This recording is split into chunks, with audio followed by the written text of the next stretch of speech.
How's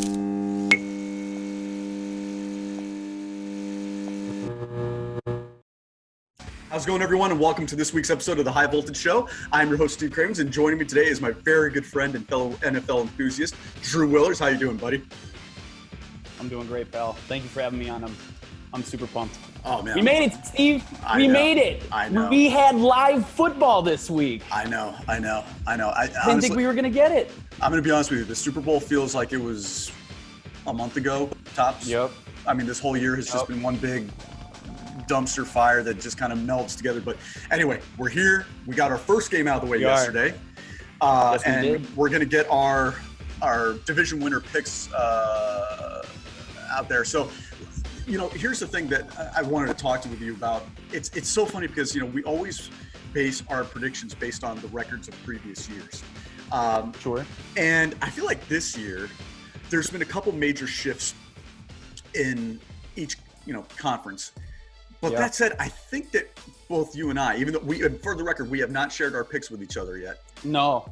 This is the first time I actually sat down, because for the longest time I didn't really think we were going to get a season, and I guess I was just holding out. So this is the first time I'm telling anybody what my picks are this year. So so I think we're going to be. I think there's going to be a few that we're going to be pretty much eye and eye on. I think so. Knowing our thoughts on certain divisions, certain players, I think we're going to be eye and eye. But anyway, let's get right to it. So yeah, man. AFC East. Who do you got winning the division? So this one was actually, of the AFC conference, was probably I felt like the second most difficult one to pick. I am going to lean Buffalo, but I am starting to drink the Bill Belichick and Cam Newton Kool-Aid. I am really, really starting to come around to that. The only thing that was really holding me back from picking New England outright to win the division is simply because I think having Dante Hightower opt out is a rather big blow for that defense. So that's why I ended up going with Buffalo. I think that they're pretty solid. I know a lot rests on Josh Allen, but I just think the Patriots are going to regress just enough where Buffalo edges them out and just barely holds them off down the stretch. So that's where I'm at on that one. The first one we're in lockstep here. I listen, and it's not just Hightower. The Patriots have had a mass exodus of players that have opted out. Sure. And you got Cam Newton coming in. We have no idea what he's going to look like. Is that shoulder going to hold up? How is he going to do with Josh McDaniels? There's a lot of questions with the Pats, and I think it leaves the door wide open as far as I'm concerned for the Buffalo Bills. Josh Allen, from what we saw last year, I mean, he made some strides that were pretty damn impressive. Like some pretty big leaps that he took. Not to mention that defense. I mean, the offense is going to be better than it was last year. Sean McDermott, solid coach. I'm with you. This is the Buffalo Bills division to lose, as far as I'm concerned. And I mean, here's the thing. I hear people saying that the Dolphins could surprise people. They're not going to win the division. But that said, I just want to add that I'm very curious to see when Tua eventually starts what he's going to look like, because the Dolphins did get on paper anyway, they did get much better than they were last year with all the additions they made, et cetera, and so forth.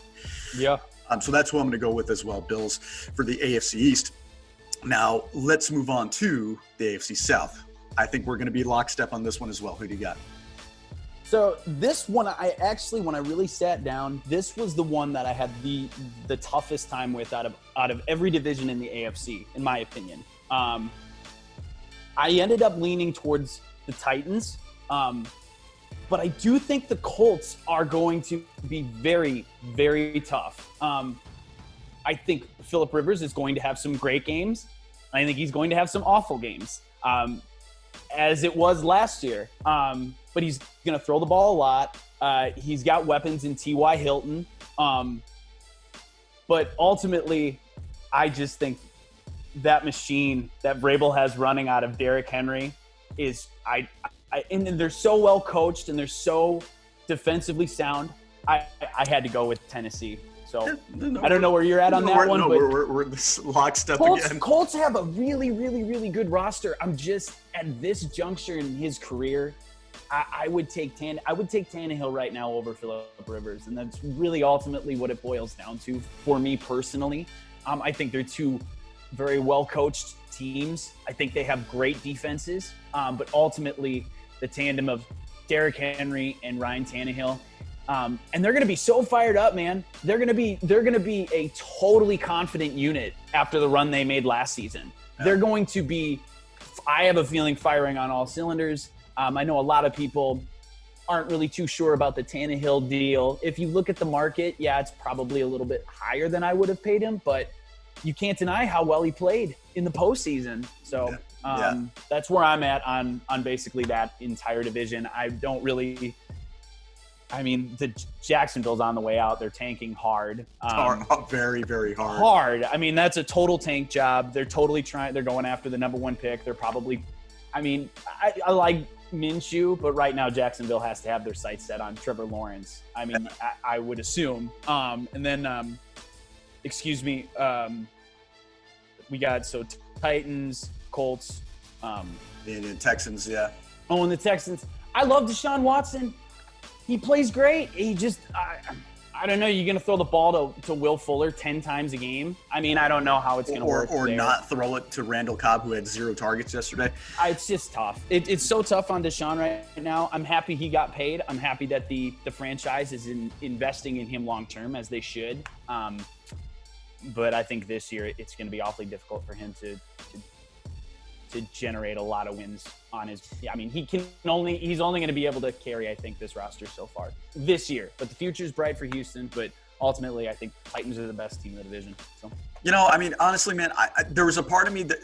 So I like seeing teams take care of their players. We all love to see that. We love to see them invest long term in them. My God, though, with Bill O'Brien at the helm. I truly thought maybe after DeAndre Hopkins got shipped out, and I get it, people are going to be like, well, it's a whole contract situation, it's a cap situation. The fact that he still has a job, the fact that he can be so – and this shows you just how poor that division is, where they can still win the division with his mediocre coaching. He's a mediocre coach. Despite him winning divisions, despite him getting them to the playoffs and at least to the divisional round, I just thought, maybe Deshaun would be like, you know what, I'm going to hold off on signing that max deal and weigh on, what my options are out there, because I don't know. I just don't believe in the Texans as an organization, especially with Bill O'Brien at the helm. That's just me. But anyway, to the division winner, 100%. It's Tennessee. I know that a lot of teams take on the personality of their coach, and Mike Vrabel, man. You just see him on the sidelines. You see him in post-game interviews. He's got that attitude. He's got that grit, that kind of like tough guy, persona, and that is embodied completely in their defense. Their 100%. Defense is wonderful. They play, rock hard, smash mouth defense, and Derrick Henry, the human wrecking ball. That is Mike Vrabel right there, one player. We're just going to come at you. We're going to bulldoze you. If you want to stop us, do your best. You're not going to stop us. We don't care what you throw at us. We're going to take you down. Brilliant, brilliant team. I can't wait to see what they do this year. I think they're going to break that 9-7 ceiling that they keep hitting, and they're going to, really take it maybe possibly to 11-5, maybe even 12-4. So we'll see what happens, but I'm with you 100% on the Tennessee Titans. What a smash mouth team. And now they got Jadeveon Clowney on the D line. Yeah. And the reason why he signed, he said, was because of Vrabel. Yeah. I think I'm hoping they're going to be able to rein him in sort of on the emotional side. Yeah. I think that sometimes he lets his emotions get the best of him. I'm hoping somebody like Vrabel will be able to get the best out of him. It's a good situation for them, though. And if you think about the way that they are constructed as an offense, when you are going up against a high-powered machine like the Chiefs, which I'm sure we'll get to in a little bit. But when you think about, okay, how do you beat a team like that? Well, you keep the ball out of their hands. Time of possession. You grind away a game. You grind away on the run. You wear a defense down, and that's exactly how Tennessee's built. And so when it really boils down to it, they're really looking for sort of a counterpunch to these high-powered offenses that are geared by these great young quarterbacks, and it'll be interesting to see. this year. I'm really looking forward to watching Tennessee take the field. So. 100%. Well, you mentioned the Chiefs, so let's move on to AFC West. I think we, once again, I mean, come on. I mean, do we even need to waste time on this? Barring significant injury to the quarterback position, I think that your Super Bowl champions, the Kansas City Chiefs, are absolutely going to run away with the AFC West. Obviously, I don't see the Broncos being able to contend, especially now that they're going to be without Von Miller. Don't get me wrong, I thought Drew Lock looked excellent down the stretch last season. So I think Broncos fans have a lot of reason to be excited on that front, but I don't think anybody in this division is going to be able to touch Kansas City. I mean, they're on fire right now, and they want to repeat. They've got pretty much their core locked up for the next. I mean, Mahomes for the next decade if everything goes well. I think didn't Kelsey sign for 6 years? Yeah. I don't know what Tyreek's deal is, but I know that he signed a contract. What was it, last offseason? I think it was. I mean, yes, the whole core is back together. You got Andy Reid up there, but also here's something very key too: is Eric Bieniemy still being there?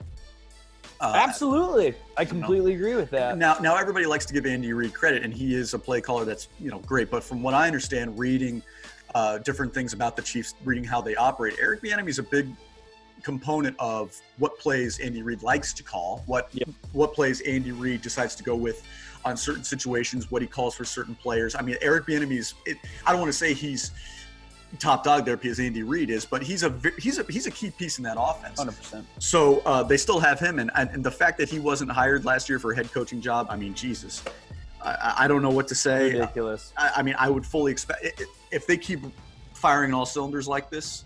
I know Patrick Mahomes is not on every team, but come on, man, the evidence is right there. This guy is a brilliant offensive mind. 100%. He actually, I don't know if you knew this, he was a Minnesota Vikings running back coach for Adrian Peterson in Minnesota, I believe, before he got an offensive coordinator gig.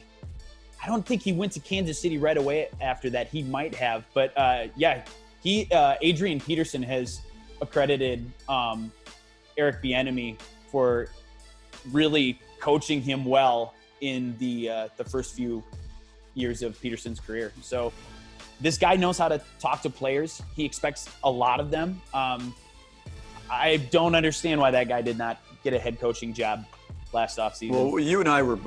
I don't understand about that. We were confused about how Robert Saleh didn't get a job. That's ridiculous too. But I think that'll change this year. I mean, there's going to be plenty of vacancies open this season. I mean, but going back to the AFC West. Yep. I just want to say this. A team that I'm very intrigued by, and I would have been more intrigued by had we had fans in the stands, is the Las Vegas Raiders. The Las Vegas Raiders. I just said it. That's so weird. The Las Vegas Raiders. Because, again, it's year 3 of Gruden's, return. I'm curious to see how him and Carr – I mean, it's weird because it's like Derek Carr put up good numbers last year. He was efficient. But it didn't it doesn't translate to wins. And I know that they're working their way back, trying to accumulate the talent. Once they got rid of Mack and Amari Cooper, you knew it's like, okay, well, what Gruden's going to come in. He's just going to kind of dismantle the whole thing and build it how he wants to build it. It's year 3, man. I mean, I'm not saying that they have to reach the Super Bowl, but Shanahan and Lynch in year 3, they went to the fucking Super Bowl. Yep. So I want to see and again, we're not picking them to win the division, but I want to see the progress. I want to see you put together at least 9-7. I want Gruden to start proving himself to be like, you know what, man, yes, you belong in today's current NFL. You're not a dinosaur that refuses to adapt. So that's the team that I'm curious to see out of the AFC West. So we both got Chiefs coming out of that division. Now, this is where it's going to get fun for both of us. AFC North. And I know who you're going to pick. I'm not going to pick the same. You're not picking the Ravens? Nope. Who are you picking? I'm picking the Pittsburgh Steelers. Oh, really? Mm-hmm. Okay. I could see that. Man, I don't know. I would assume are you expecting a regression for the league's MVP? I'm so glad you asked, Drew. So I was gonna get into that. So yeah, I am expecting a bit of okay. See, I don't see that coming at all. Why do you think that? Well, okay, not just for him, but I'm expecting a regression for the entire team. Okay. Okay, one, going 14-2, that's a hell of an accomplishment. That is big lightning time. In a bottle. Yes, that is very, very freaking hard to do. You know, once you start getting to like 13-3, it's crazy how 13-3 used to be like, holy shit, what is it? And that's still an impressive year. Don't get me wrong, that's still like wow, that is a great year. But like 14-2, 15-1, that's where it's like kind of like, oh my God, you have to make the Super Bowl. You have to make it. I don't think they're going to go 14-2 this year. And I also think that the Titans did an amazing job of kind of giving you the blueprint on how to stop Lamar. The Chargers the year previous, everybody kind of chalked it up to, well, you know, Lamar, he kind of came in to replace Joe Flacco. He's got the rookie, the yips, you know, he's not going to, the big stage at home in front of his home fans, you know, a veteran quarterback like Phillip Rivers coming in with a very good Chargers team. Let's give him a break. I'm not going to give him a break, or John Harbaugh a break, or that Ravens team a break for what happened last year. Not taking away any credit from the Titans, because they did a hell of a job. But I expect Mike Tomlin, Big Ben, and that Steelers defense, their most hated rival, to look at that tape and be like, you know what, we can figure out a way to make this guy beat us by throwing it. We're not going to let him take off and run and just kill us with his legs. We're going to make him beat us by throwing it. And I think Pittsburgh, and here's the thing, you know me, man, I was telling you a couple of years ago, I was like, God, you know, I don't know about Mike Tomlin. I mean, Jesus, he had Antonio Brown, he had Big Ben, he had Bell, and they could never really get it done. And there was questions like, should Mike Tomlin still be the head coach in Pittsburgh? Last year proved, yes, he 100% deserves to be in Pittsburgh. What an amazing job he did last year with the quarterback situation that he had, with all the injuries that he had. The defense stepping up in a major way. I think the most impressive game I saw them was against the Rams, where they were just like, no. So I'm picking the Steelers to win the division. I know it's not a popular opinion, and that might be my hot take for the video. I don't think it's unpopular though. I understand where you're coming from. It's a minority take. It's not the majority. Sure. Yeah. No, I guess yeah, I mean, I know there's the old Madden cover curse, which Mahomes apparently overcame. I think Lamar is going to overcome it too. I really do. I actually really believe in his ability to throw the football. I think he has a good arm. I think last year it was about making the right reads and reading defenses. I think the Titans did a good job keeping him in the pocket and disguising some coverages and confusing him a little bit. But he has a full offseason to get better at that. He's not going to lose any of his athletic ability. No, he's not. No. As far as I know, he's going to have plenty of continuity with his offensive play callers. Yeah, I'm kind of shocked. I thought you were going to pick the Ravens, but I see where you're coming from. I mean, I just don't know. Does Big Ben have another run in him? That's a very good point. I'm not so sure. I really am not. Maybe that's my fault. I know he's a tough quarterback. I know that he mentally has it together. I'm just not so sure. The guy has played a long time, and he has a lot of good years behind him. We'll see. Health is going to be imperative. Sure. Health is imperative for both Lamar and for Big Ben. Sure. Yeah. Now here's we'll move on to the NFC, but let me just say this. You're absolutely right, 100%. Lamar has had all offseason to learn from those mistakes, to learn about defenses, learn about coverages, learn about, you know, how defenses can disguise certain things to kind of throw them off. On the flip side, teams have also had a full offseason to prepare for him. And absolutely, you're absolutely right, by the way. He's a hell of a passer. I mean, he's got an arm. He's got a good arm. He's got a really good arm. I really do. But again, this is the thing about division rivalries, man. You know, like whenever the Vikings play the Packers, or whenever the Vikings play the Bears, or whenever the Vikings play whoever they play, and same thing for you, with me. Oh, Steve, the Niners and Seahawks, whoever. We both know that division rivalry games, it doesn't matter what the hell your record is. No. It goes right out the window because they know you better than anybody, and they get in your head better than anybody. Yeah. This is not a take that I'm fully comfortable with saying. It's one of those, like, those sneaky thoughts in the back of my head that's just telling me, like, you know, the Steelers will, if not win the division, I'm picking them to win the division. If not win the division, they might sweep the Ravens. Maybe. We'll see. We'll see. But I'm picking the Steelers to win the AFC North. So this is going to be so much fun in January. We're going to come back and look at this video and be like, hey, you remember how wrong you were? And everything, remember how everything you said was bullshit? Well, I mean, I think we can. One thing's for sure is I don't see the Bengals contending at all. It sounds like AJ Green is already nicked up. I do think Joe Burrow is going to be a fine NFL quarterback. I think this is going to be a very difficult year for him. No training camp. No preseason. No. Yeah. So. And I think he's a good quarterback. He has all the intangibles. He's got everything that you want in a potential franchise quarterback. What he did at LSU was phenomenal. And as of right now, I mean, I think everybody feels like anybody that came out of that team last year from LSU is probably going to be immediate contributors to whichever team they go to. But yeah, it's just going to be really, really tough. And that's a tough division. There's some good teams in that division, some tough defenses.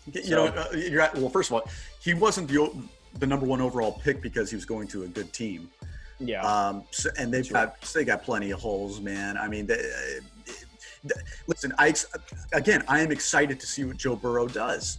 I'm sure they're going to lose a lot of games, but I want to see how he plays in his rookie year. I mean, it's going to be exciting to watch. But before we move on, I told you we're going to keep this to 30 minutes, and 30 minutes. My bad. No. I'm rambling too. And I every time I do one of these, like, we're going to keep it to 30 minutes. No, we're not. So let me ask you about the Browns really quick, and I mean really quick. Yeah, man. Kevin Stefanski, your guy. I like him. What do you expect for him to do for that culture, for that organization? Do you think he's going to have the long enough leash where the Haslams are not going to meddle, where they're going to be like, hey, you know what? We recognize we made some huge mistakes in the past. Here's our quarterback. Here's our franchise quarterback. Here are all these bevy of weapons. We're not going to intervene. We're not going to tell you what to do. Have at it. What are you expecting from the Browns this year? I mean, they have a talented roster. They do. They have a very, very good 1-2 punch at receiver. An amazing 1-2 punch. And they have a top tier running back. Mm-hmm. So on paper, this should be a very good situation for Baker Mayfield. I really believe that. Stefanski likes to, as he puts it, be multiple, as in he likes to be able to have an offense that can come out in multiple different kinds of formations and still be effective in moving the ball down the field. A lot of that includes play action, rolling out of the pocket. I think the one thing people really, really beat on Freddie Kitchens for was his lack of play calling variety. I don't foresee that being an issue with Stefanski, specifically because I don't think Stefanski is on Zimmer's leash anymore. I think a lot of the dysfunction offensively comes from, at least in Minnesota, comes from Zimmer's persistence on keeping it with the ground game, grinding out games, and not really testing the waters. And that's how he wanted Stefanski to coach his quarterback. I'm intrigued to see what Stefanski is going to do with Baker Mayfield now that he has room to be more creative. He's a very analytically driven guy. He's very good with his players. He was in the Vikings organization for a super, super long time. He was actually blocked from taking interviews because the Vikings liked him so much that they refused to essentially let him go and get his own job. So now he's in the position, like he's the top dog. He's the guy. So I'm really, really intrigued to see how Baker Mayfield responds to that. Ultimately, if Baker falters, and I'm a total homer, this is a total homer take, but if Baker gets hurt or struggles, I'm very intrigued to see what the Case Keenum and Kevin Stefanski reunion looks like. Because one thing Case Keenum likes to do is he'll play a little YOLO ball and he'll just throw it up, and that's what he did with Diggs and Thielen. I have a feeling he would be like that with OBJ and Landry. So I don't know. It's just tough to pick the Browns, man. It's the Browns every time. Like you come in, you're like, this is the year. This is the year that everybody takes a leap and they contend for their division, and they let you down. I feel so bad for Browns fans, man. So yeah, but they gotta be used to it by now. I'm intrigued, and I'm really happy for Stefanski, and I'm excited to see what he's going to do.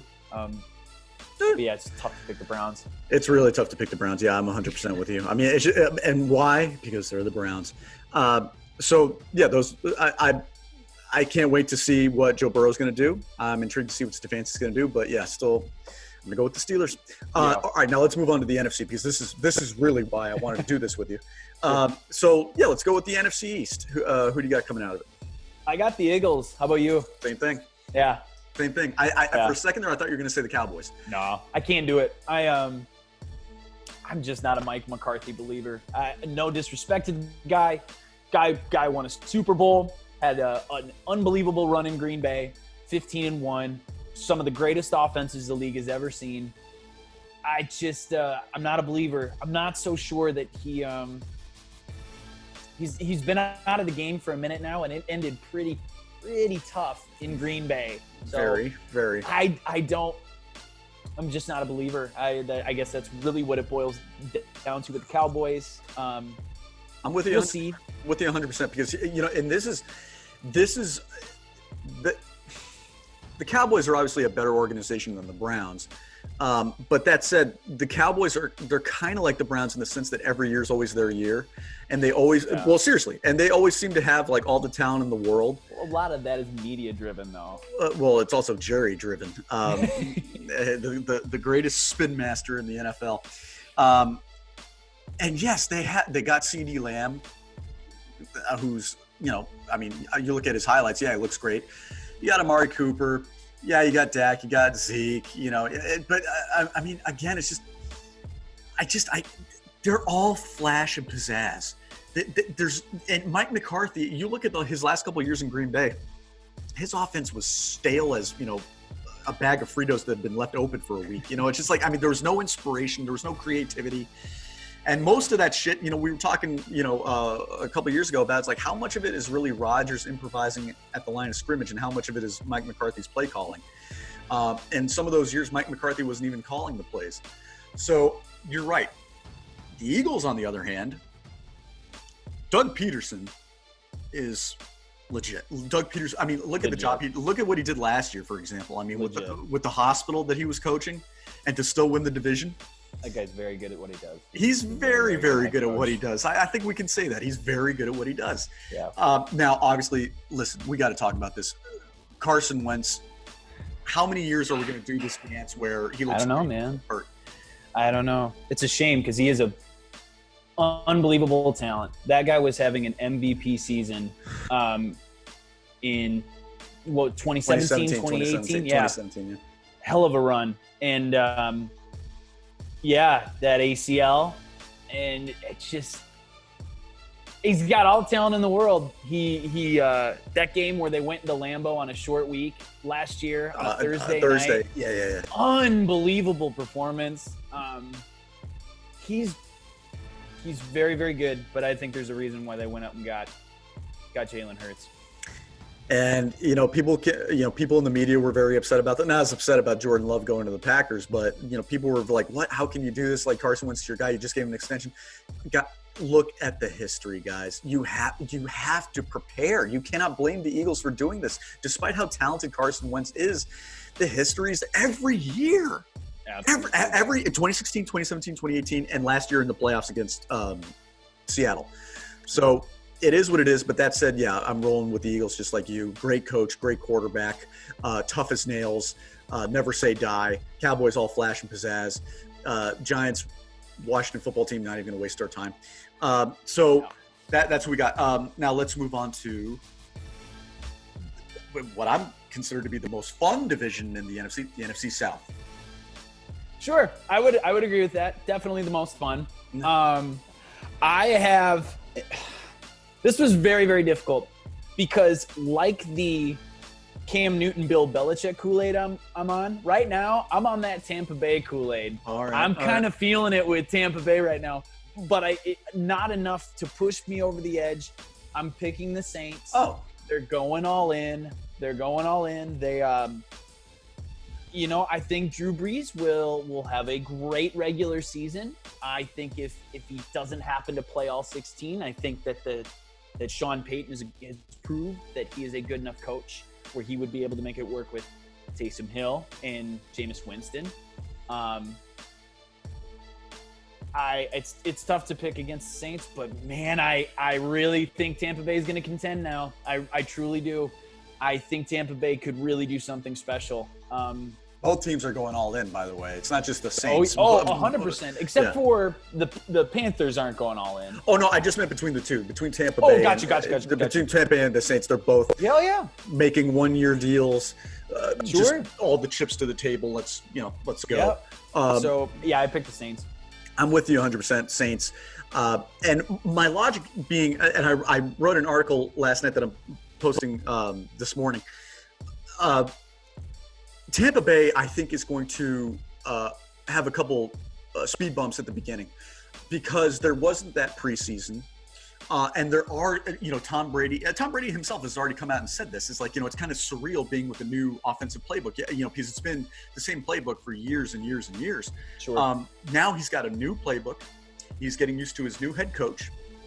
And yes, he's got Gronk back, but he's got new receivers he's got to work on chemistry with, new running backs he's got to develop chemistry with, new offensive line he's got to develop chemistry with. It's going to take time. I am a big believer in the relationship that Brady is going to end up having with Byron Leftwich. I really do. I think Byron Leftwich is a guy that should probably start getting very serious consideration for head coaching gigs if that's something that he wants to do. I think that we saw in New England that Tom Brady and Josh McDaniels had a somewhat of a volatile relationship at times. Sure. They've had their blow-ups. I don't think it's a very, very big deal. I think it's a part of being competitive. I don't think it was a big deal. But it's still there. It's still present.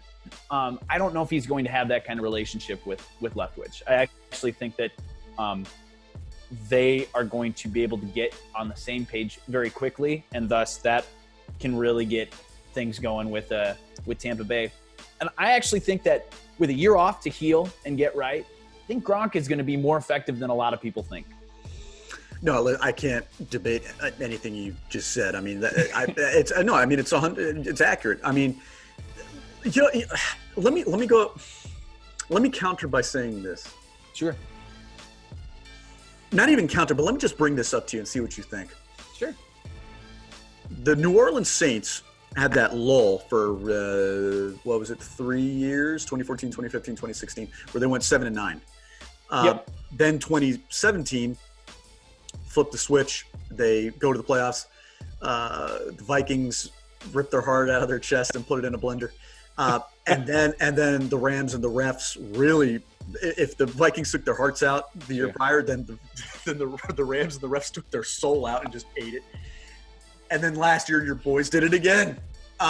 So I know I'm picking the Saints to win the division. can a team, even with Emmanuel Sanders, who I think is going to be, opposite Michael Thompson, is going to be dynamite. Yep. Can the Saints really get over that much heartache and heartbreak in consecutive years? I know it's true. This is going to be, let's be very clear. This is Drew Brees' last hurrah. This is it. He's retiring after the season. I'm not so sure. We'll see. But it's getting very close. The door is closing. The window is certainly closing after this season, I believe, in New Orleans. Their biggest window was 2018. The window was still open last year. Yep. And then Kirk Cousins said no. and this year, man, I know they added Sanders. That's going to be a lot of fun. But I don't know if they can mentally and emotionally overcome that shit. And like you said, every freaking January, it's like Drew Brees is just like that arm's just like I can't. It's January. I can't work. Well, and we've talked about this, countless times via text message. If they stick with Taysom Hill, their second to last offensive possession when they were driving, if they stick with him and just let it ride with him down in the red zone, I don't think the Vikings win that game. But they didn't. They didn't. But they went to Brees and he fumbled away the game. And now granted, not many people can withstand a punch from Daniil Hunter. The guy's a freak, but still in that position, I felt like that was just bad ball security. I just think that he little man, big heart. I don't know how big his hands are, but the point is that Sean Payton didn't go that route, and he could listen. There's certain coaches that make the same mistake over and over again in big time situations. Starting to look like Kyle Shanahan every time he gets to the Super Bowl is like, what's running the ball? With Sean Payton, it came down to again in the Rams game where all you have to do is run the ball and you can kick that field goal, and the Rams don't have any time to go back and tie the game. He didn't do that. Against the Vikings, you see what's working with Taysom Hill. He's killing them. You don't stick with it. Why?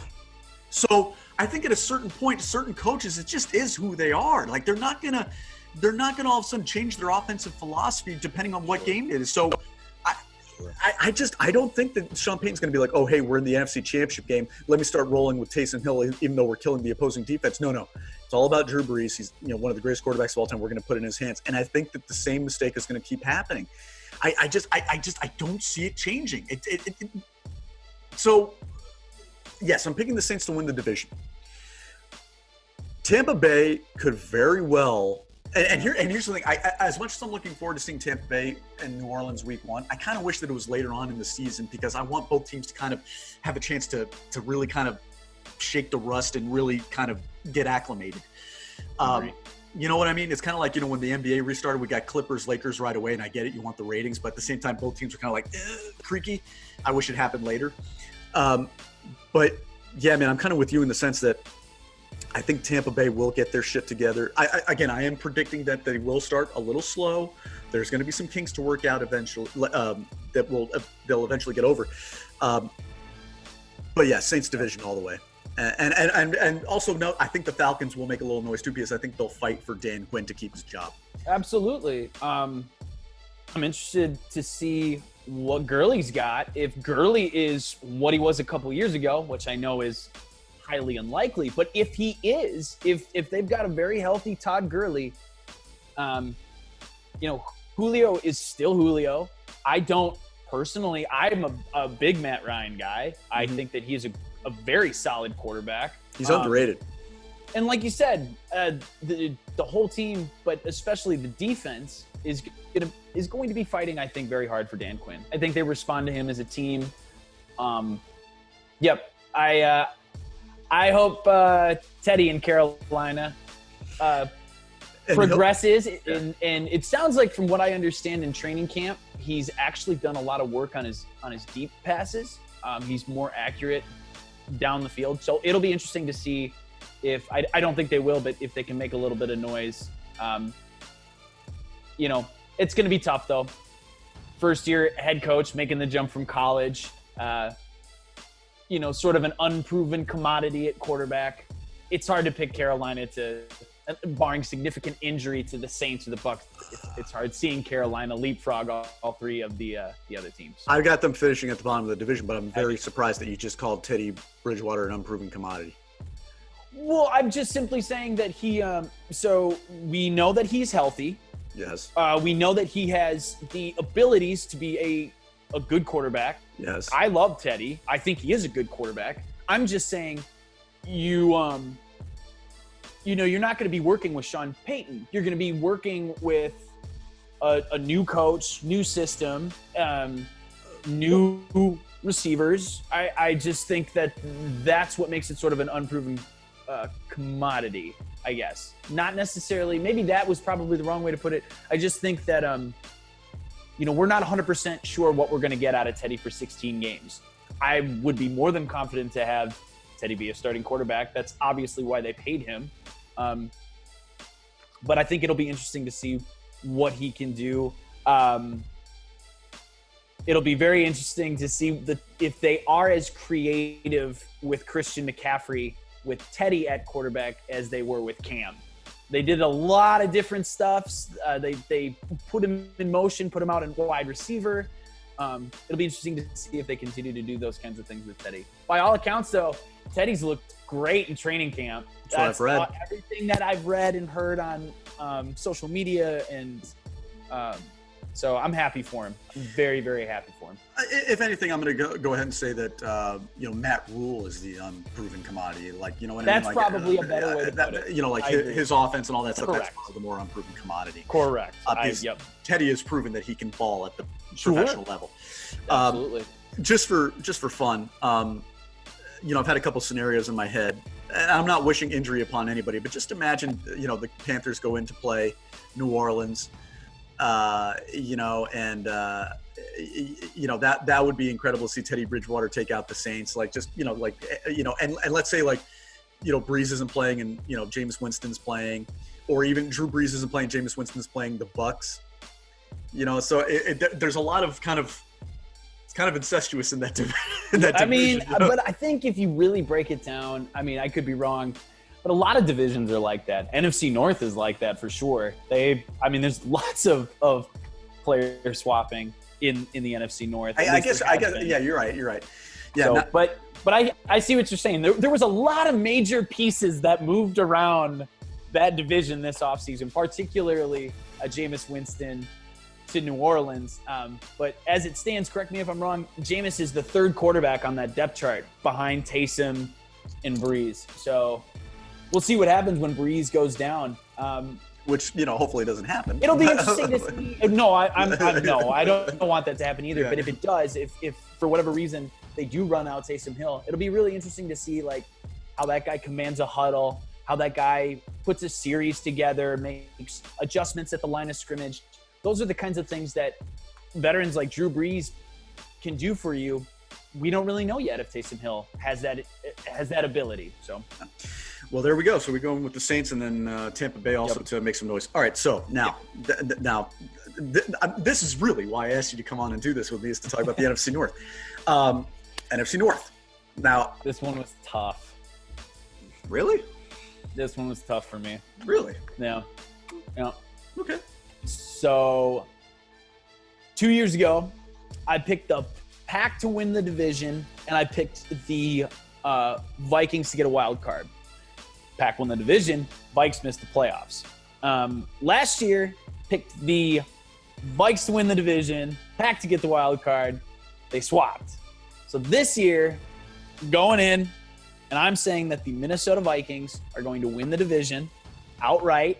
I believe the Green Bay Packers will acquire one of the wild card spots. I think they are that good of a football team.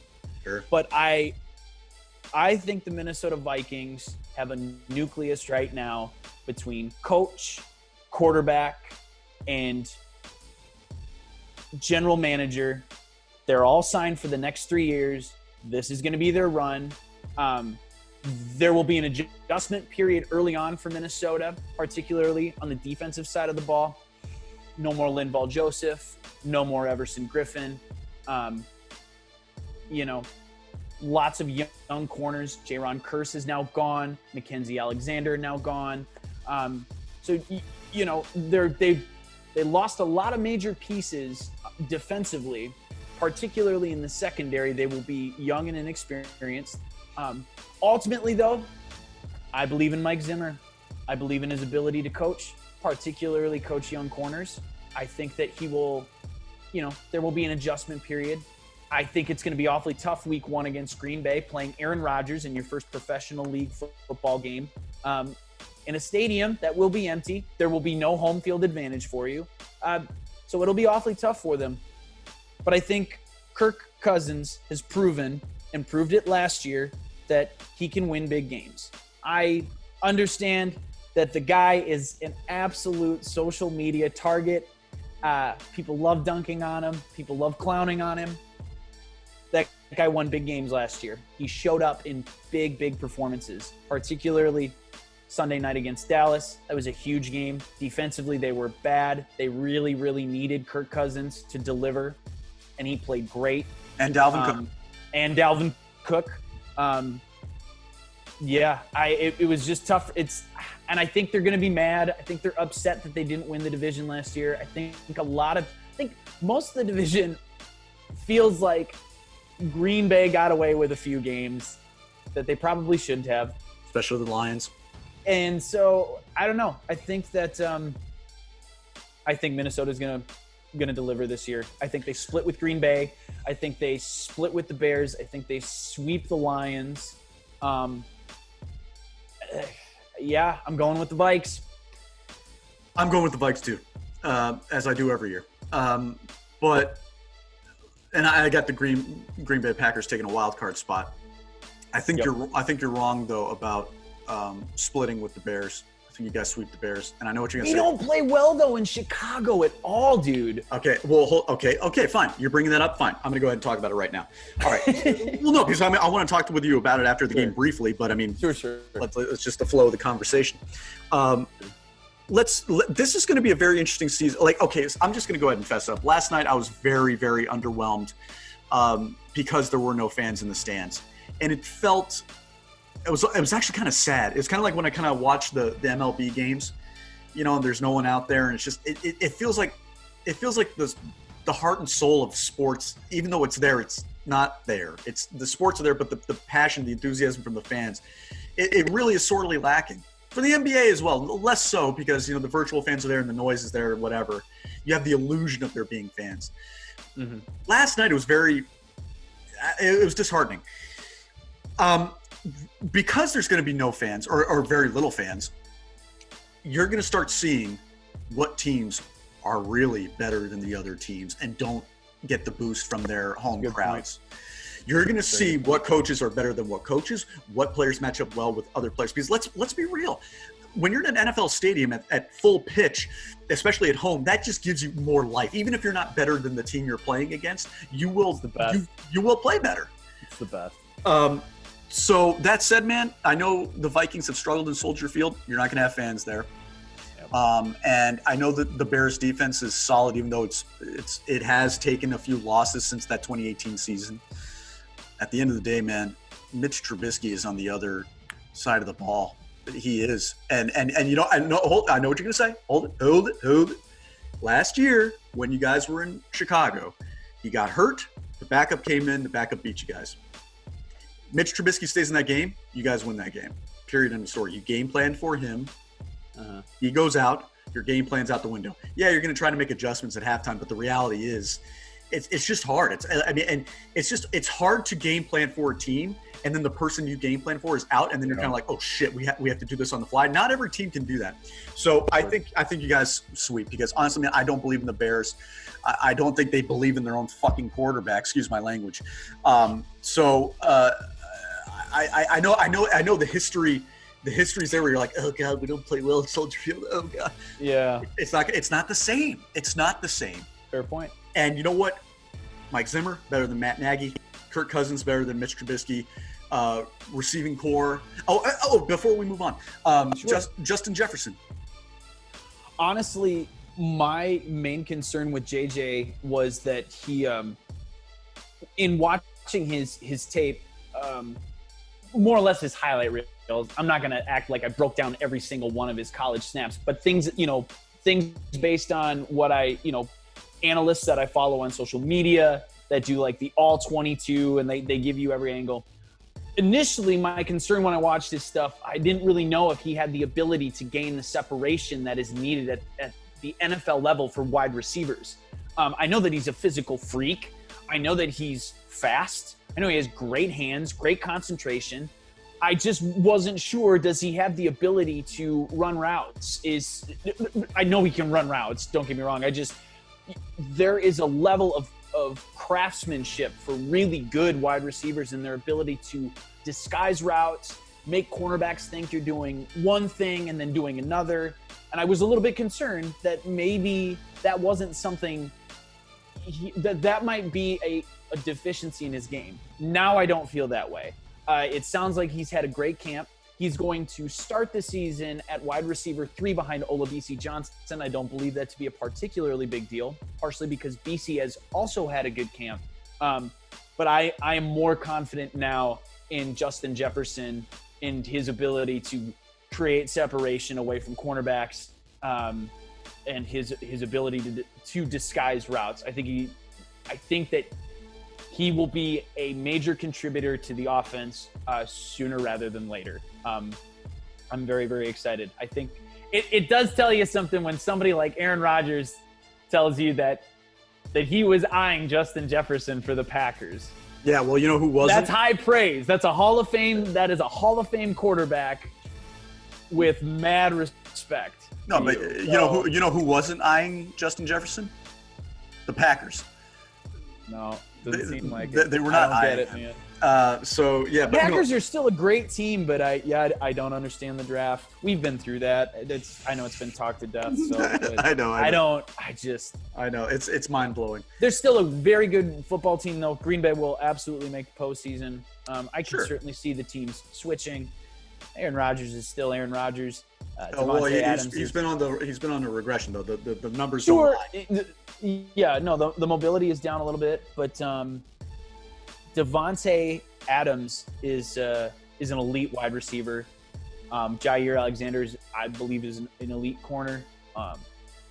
They've got playmakers at every level on the defensive side of the ball. Green Bay will be tough. Aaron Jones, great running back. Wonderful, yeah. Wonderful running back. Very, very good. Yeah, it's going to be fun. Week 1 is going to be very, very interesting. It's going to be very interesting to see where this Minnesota Vikings secondary is in their progression. Because you're going to have to deal with a very good quarterback right out of the gate, and you're not going to have Daniil Hunter. You are going to have unique Ngakoue, which is great.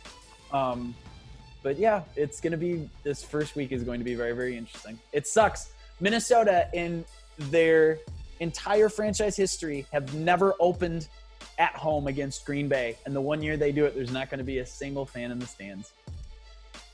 Yeah, I know. It sucks. It does suck. Absolutely sucks. So. It sucks. But, well, anyway, we're both picking the Vikes. Yep. And now for the NFC West. Thought about this one for a while, but who do you got? Oh, you thought about this one for a while? I did. Niners with a bullet. I didn't even think twice about it. Okay. I actually, when I wrote it down in my notebook, I tried in each conference. I went by division easiest to pick for me to most difficult. Yeah. This division NFC West was right at the top. It's Niners, dude. Okay, fine. 49ers. I picked them to win the division. Yeah, man. But let me just go ahead and say this. I think the Seahawks will be right there with them every step of the way, just like last year. Yeah. I think they're not gonna let up. Russell Wilson's gonna be breathing down their necks, and it very well could come down to Week 17 at San Francisco. Now, let me say a couple things about Seattle. Obviously, Russell Wilson's Russell Wilson. He is who he is. He's a one-man army. And yes, they did get Jamal Adams. However, it really, just like we talked about how it's kind of amazing that Green Bay has never drafted a wide receiver for Aaron Rodgers in the first round. I am stunned that the Seahawks continually ignored the offensive line for Russell Wilson. I don't understand it. I don't know if they're just comfortable with him just saying, hey, you know what, I can run and take off and do what I need to do. I don't get it. It boggles the mind what he could do with the offensive line that he had in 2013 and 2014 for that matter. And they love to run the ball, what they could do with the running game if they improve their offensive line. It's just that is their Achilles heel, is that O-line, and they refuse to address it. They've got Josh Gordon on the outside if he can stay sober. They've got DK Metcalf.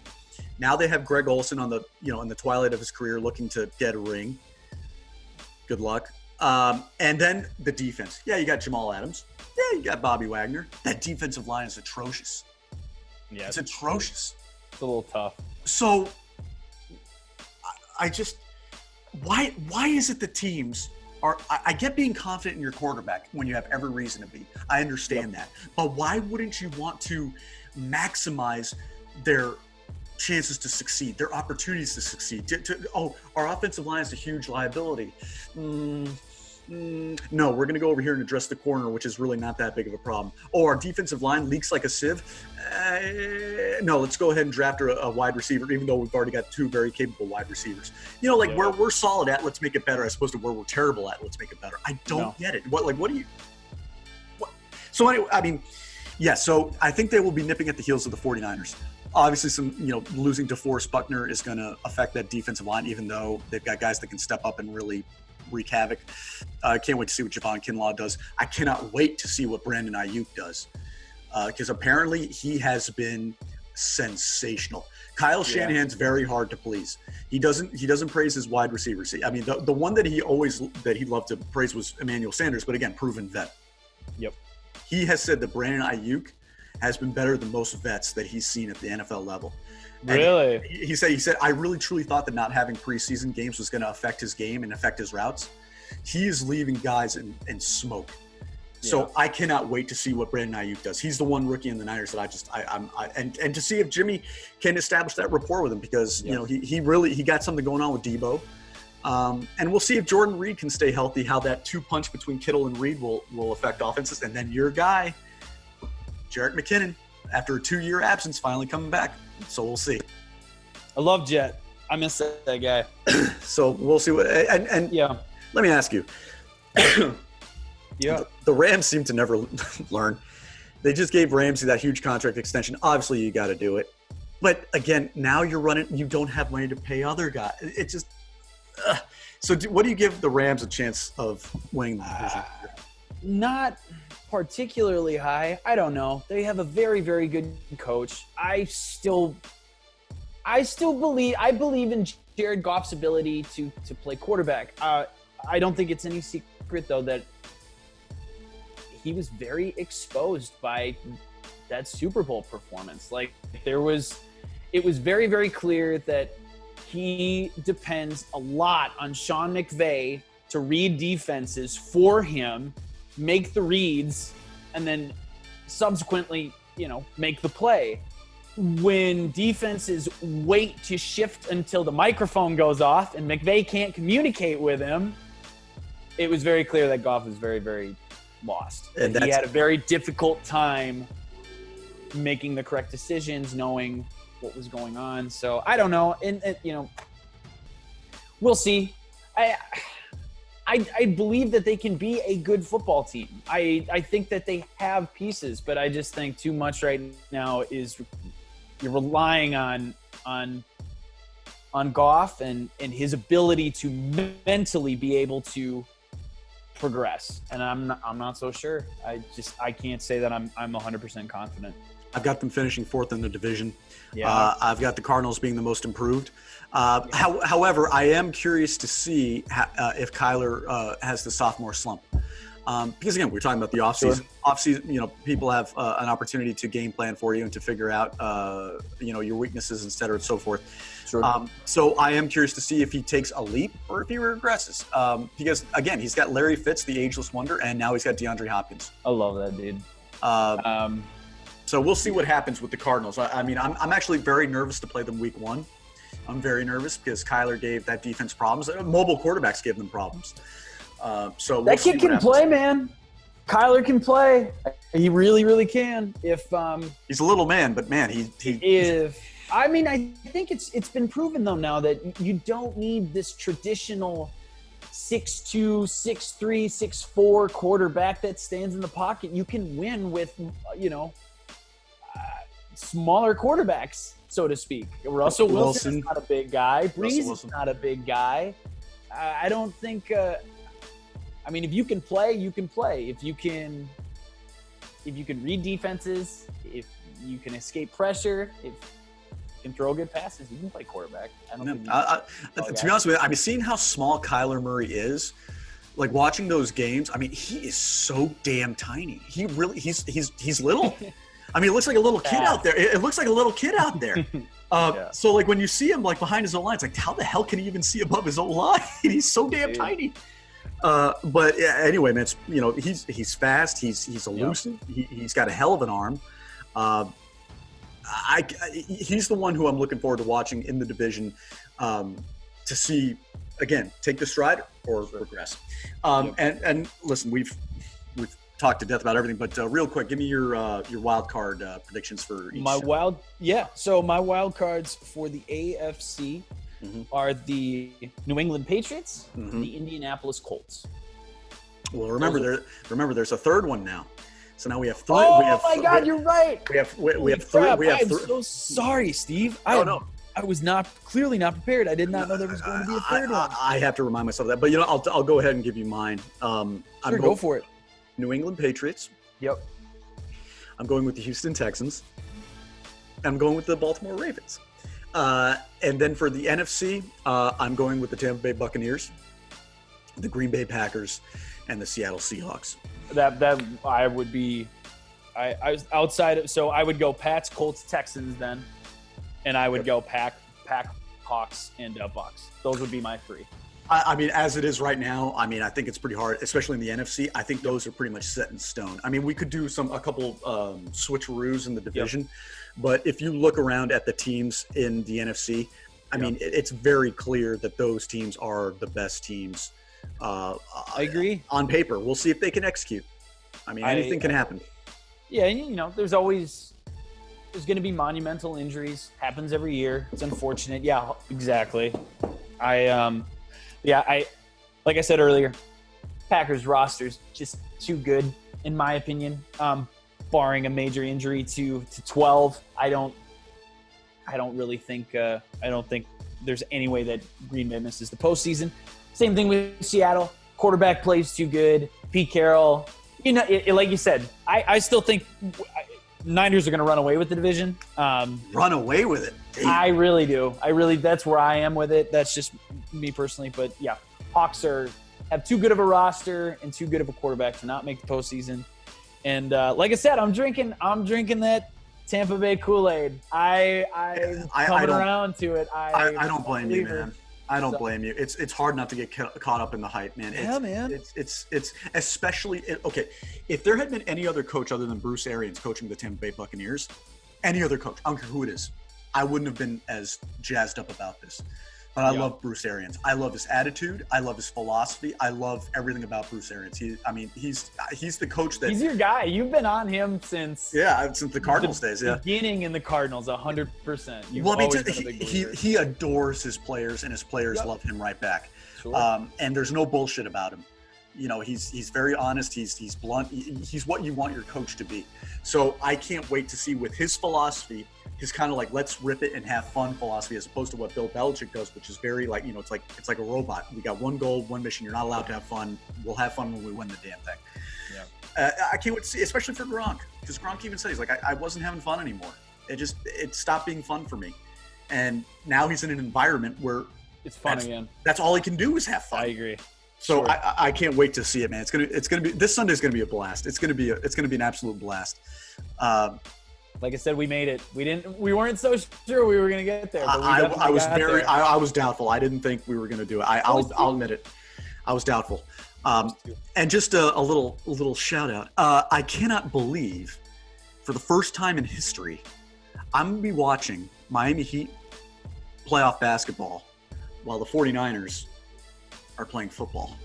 That's like, what? Like that's Must be nice. no, well, well, remember, I'm used to seeing Miami Heat regular season basketball, not the last several years, but like last year with the Niners in the playoffs, it's like, oh, this is great. I got the Niners in the playoffs and I got the Heat regular season games. Now it's switched, and it's like, what? This will never happen again. It'll never happen again. So I'm just gonna savor it and enjoy it while I can, because the stress level is gonna be out of the roof. Yes, it will. But anyway, man, this was so much fun. I had a great time. Thank you so much for having me, man. Yeah, of course. I really appreciate it. It's really good to see you. I will do this anytime you want. Just let me know. Yeah, well, maybe we can do we'll do one around week 2. Somewhere around week 2, Sure. and see where some of our predictions are heading. Sure. See how the Tampa Bay Buccaneers are doing. See how the Vikes are doing, and checking each other. We don't have to do an epic video like this one, 30 minutes, right? No, no problem. My bad. No. So, but anyway, Matt, thank you so much for joining me. Again, Drew Willers. Is there anywhere that people can find you, either on Twitter, Instagram, anything like that you'd like them to check you out on? Yeah, my Instagram handle is Dwillers, DWILLERS. Twitter is at Dwillers14. You can check me out there. Truthfully, I haven't done something like this in a very, very long time, so there won't be, I don't think, a ton of content for people to see in regards to this. But no, I'm very, very grateful that you had me on, man. I had a great time. Of course, man. So it's been a long time. I'm excited. I'm honestly, the way it seemed like the year was going, I really didn't think we were going to get to this point, and it all of a sudden sort of snuck up on me, oddly enough. And, no preseason helped. No preseason helped. Yeah. I also felt like some, there were some easy decisions this week, but ultimately, the sort of lack of exposure that we have this offseason really played a part in making my decisions, just because we didn't get to see a lot, the people who cover the teams didn't get the access that they usually do this year. So yeah, no, 100%. So this is going to be fun. Again, guys, we'll do another one of these soon. And sure. Just for on the high voltage sports Instagram, we'll be posting some sports betting picks coming up for games that I like.